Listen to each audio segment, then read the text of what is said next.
자, 이번 시간에는 그 논리적인 글쓰기에 대해서 한번 알아보겠습니다. 자, 어떤 논리, 우리가 어떤 글을 쓰는 데 있어서 이 논리는 너무나 중요하고요. 또 사고 행위에 있어서 논리는 굉장히 중요합니다. 우리가 어떤 얘기를 할 때 일목요연하게 이렇게 논리 정연하게 얘기할 수 있는 사람은 굉장히 똑똑하다 이런 이야기를 듣지 않습니까? 자, 그러면 어떻게 하면 논리적인 글쓰기를 잘 할 수 있을까요? 제가 몇 가지 방법을 한번 제시해 보겠습니다.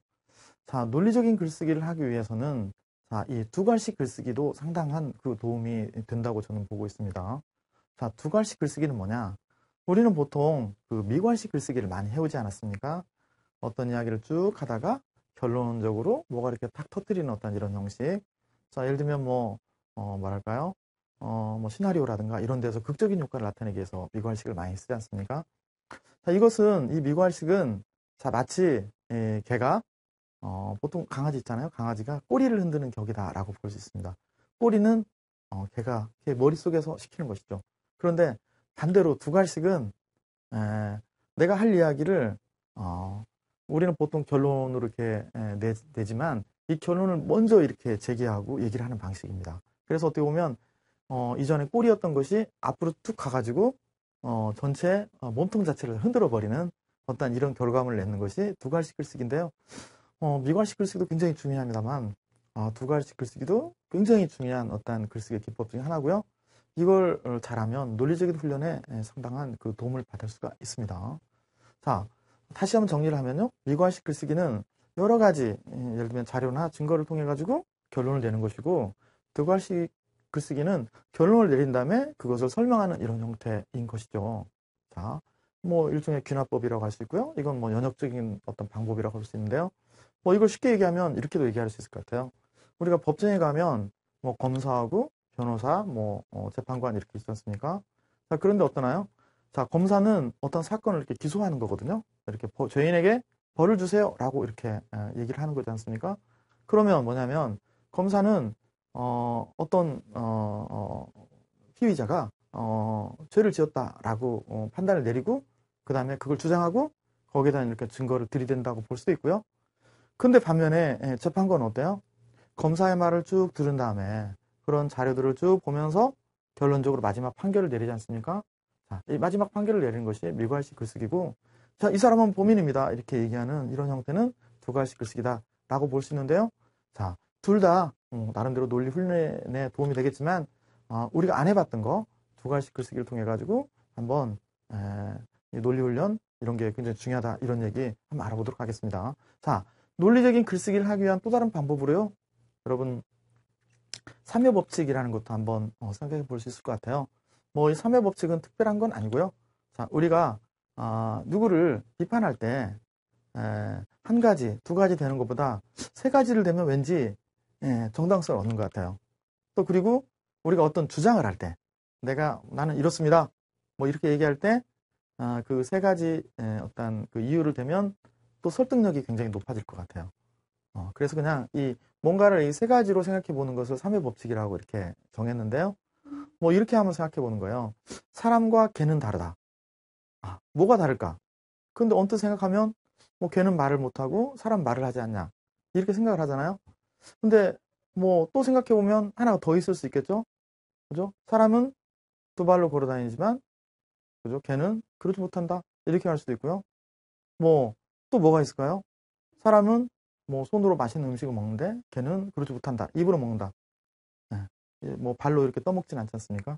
이렇게 우리가 생각해 보면 적어도 세 개는 나오는 것 같아요. 뭐 또 태양과 달의 차이 이런 것도 있을 수 있겠죠. 태양은 밝게 빛나고 뭐 달은 그보다 못하고요. 또 뭐 태양은 훨씬 크잖아요. 달은 또 적고요. 또 태양은 움직이지 않지만 달은 또 움직이지 않습니까? 뭐 이런 것들이요. 이렇게 뭔가 세 가지로 해서 한번 그 이유나 이렇게 원인을 대본다, 이유를 대본다 이렇게 생각하는 거 괜찮을 것 같아요. 예를 들면 뭐 여러분한테 과제를 한번 내준다면 우리가 책 읽기, 독서는 갈수록 좀 사람들이 좀 안 하고 있는 것 같고요. 근데 TV는 굉장히 시청자가 갈수록 늘어나지 않습니까? 그러면 이 책 읽기와 어떤 TV 보기 이게 어떻게 다른지 뭐 그런 차이점을 생각해 보는데 적어도 세 가지는 한번 생각해 본다. 이런 식의 훈련도 어떤 논리적인 훈련에 도움이 될 것 같고요. 자, 두 갈씩 글쓰기에 대해서 좀 더 자세히 한번 알아볼까요? 자, 우리는 이렇습니다. 뭐냐면 글을 쓸 때 다 어떻게 나름대로 출발선부터 시작해가지고 결말까지 참 재미있게 이렇게 쓰는 경우가 많이 있어요. 되게 어떤 배경부터 이렇게 쓰고 그 다음에 중요한 건 나중에 얘기하는 이런 형식이 많이 있거든요. 근데 이게 되게 이야기가 그렇지 않습니까? 동화도 그렇고 소설도 그렇고 그러니까 그런 걸 많이 보다 보니까 자연스레 그런 사고방식이 몸에 배인 것 같아요. 예를 들면 우리가 어떤 여행을 갔다 오게 되면 여행 출발할 때부터 쓰기 시작해가지고 여행 돌아올 때 이렇게 글이 맞춰지는 뭐 이런 식으로 글을 쓰지 않습니까? 이렇게 이런 미괄식 구조 또 어떤 그 사건 경과대로 쓰는 거, 뭐 그런 시간 추이대로 쓰는 거 이런 데 익숙해져 있는데요. 이 두괄식 글쓰기는 그런 걸 좀 무너뜨리고 가장 중요한 걸 먼저 얘기하고 결론을 먼저 얘기하는 어떤 이런 방식이거든요. 자, 우리가 뭐 일기 쓸 때도 아침부터 해서 저녁으로 끝나지만 이 두괄식 글쓰기라면 내가 오늘 가장 중요했던 얘기를 먼저 얘기를 하는 그런 방식으로 쓰게 된다라는 거예요. 그리고 한쪽은 이렇게 물이 흐르듯이 이렇게 자연스러운 어떤 글쓰기라면 한쪽은 뭐예요? 이 물을 거슬러 오르는 뭐 그런 그 연어 같은 그런 글쓰기라고나 할까요? 뭐 이런 방식도 굉장히 도움이 될 것 같고요. 자, 결과부터 얘기하는 글쓰기. 결과를 먼저 얘기해 놓으면 그 다음에 어떤 문장이 오고 어떤 문장이 올지 이런 걸 한번 생각해 보는 글쓰기라는 거예요. 그게 논리 훈련에 굉장히 도움이 된다는 것이죠.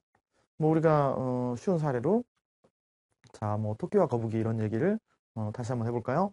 자, 옛날에 토끼와 거북이가 살았습니다. 자, 토끼는 늘 거북이를 뭐 느리다고 놀렸잖아요. 그러다가 원래 원본에는 뭐 토끼가 경주를 제안한다고도 나와 있는데요. 뭐 그냥 우리는 그냥 화가 난 거북이가 뭐 경주를 제안했다. 뭐 이렇게 갈 수 있을 것 같고요. 그런데 어떻습니까? 경주가 시작됐는데 토끼는 거북이가 안 따라오니까 잠을 잤잖아요. 근데 그새 거북이는 열심히 달려가지고 경주에 골이 났습니다. 뭐 이런 이야기가 있다고 본다면요. 자, 이걸 두 갈식으로 한다면 어떻게 되겠습니까? 결론이 뭐예요? 거북이가 토끼를 달리기 시합해서 이겼다 뭐 이렇게 볼 수 있잖아요. 근데 그렇게 되면 그 다음 문장이 뭐가 오냐는 거예요.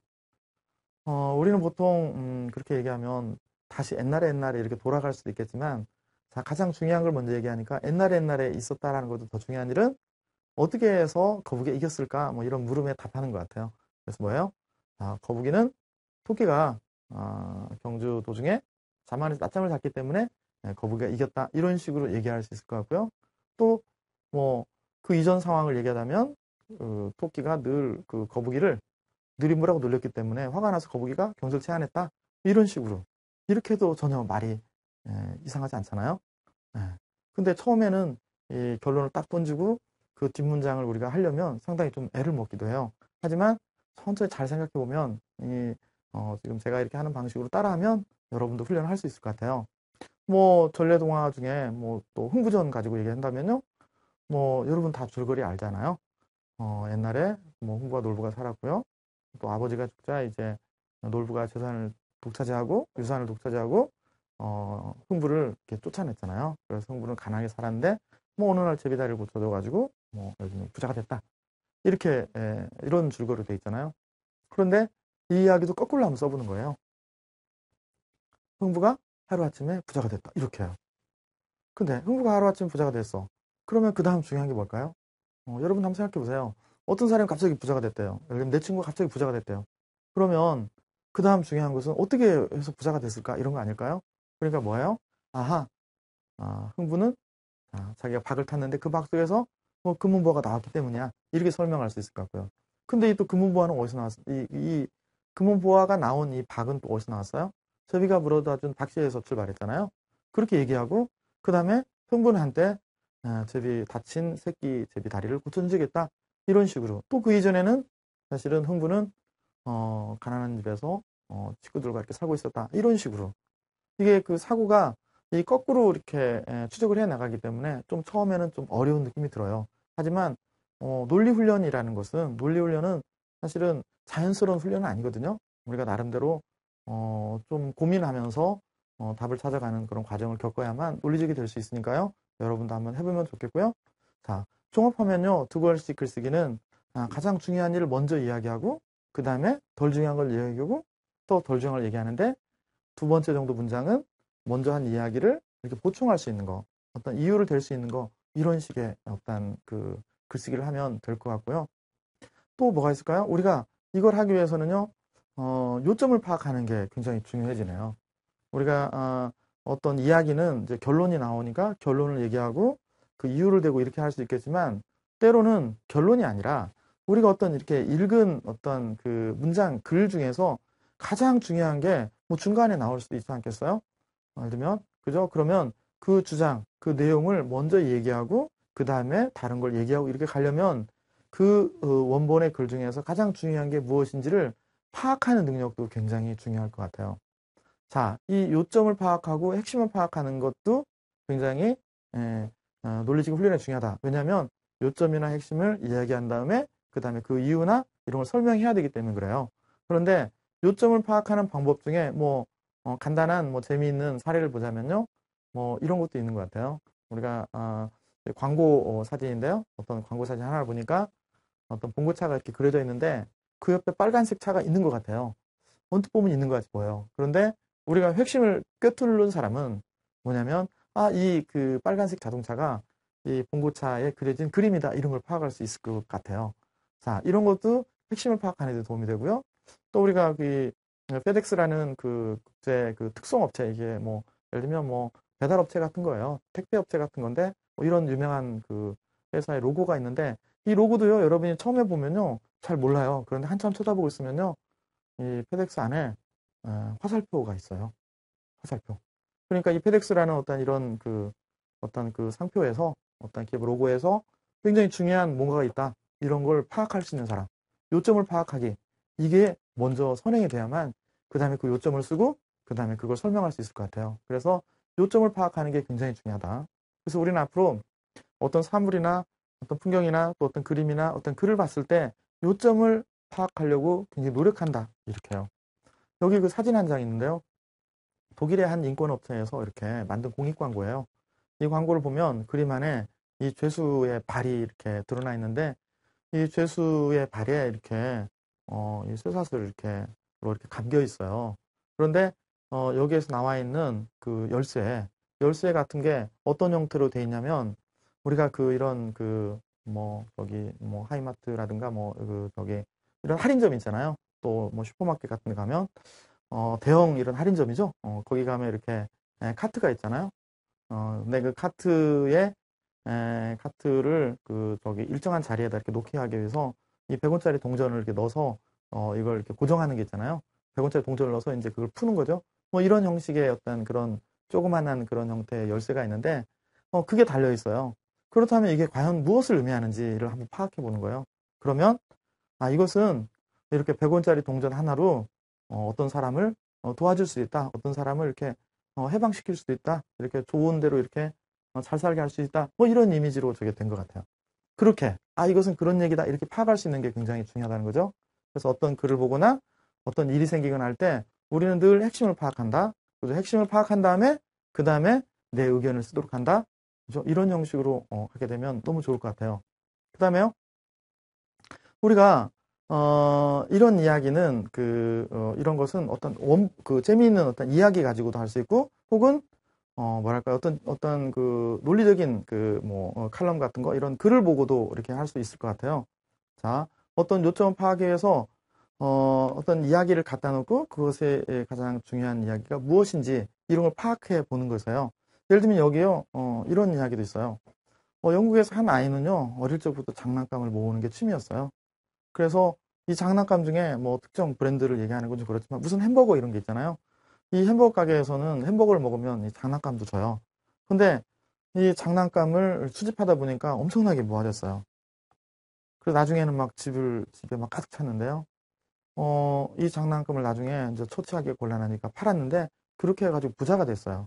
뭐 이런 그 영국 소년 루크 이야기가 있는데 이 이야기를 보면서 이것을 한두 문장으로 이렇게 핵심을 파악해서 만들 수 있는 그런 능력 이런 것들이 굉장히 중요해요.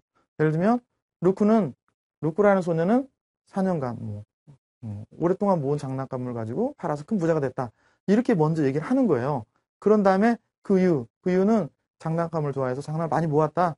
근데 그 장난감이 집안에 넘쳐가지고 이랬다. 이런 식으로 설명을 해가는 거예요. 이런 식으로 하게 되면 요점을 쓰고 그 다음에 설명하는 방식 두 가지 글쓰기가 완성되는 거예요. 뭐 이 이야기의 가장 재미있는 중요한 얘기를 하나 하자면요. 왜 이 그 두 가지 글쓰기가 중요하냐면요.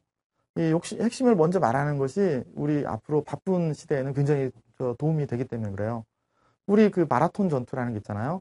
마라톤 전투는요, 뭐 그리스군하고 그리스 연합군하고 뭐 페르시아군이 싸운 어떤 이런 전쟁인데 마라톤이라는 장소에서 싸웠다고 하잖아요. 근데 그때 거기에서 그리스군이 이겼어요. 그래서 이 승전보를 알리기 위해서 이렇게 뛰었다는 거 아니에요? 그래서 그 거리를 가지고 마라톤 전투라고 지금 해서 지금 마라톤이 있는 건데요. 자, 이럴 때 그 병사가 어떤 그 승전보를 전하러 갔는데 전하고 이제 죽었잖아요. 그런데 만약에 거기서 그냥 핵심으로 우리 그리스군이 이겼습니다. 이렇게 하고 죽으면 되는데 그 전투가 시작된 것부터 계속 얘기를 한다고 생각해 보세요. 그럼 어떻게 되겠어요? 그 얘기를 하다가 도중에 죽을 수도 있지 않겠어요?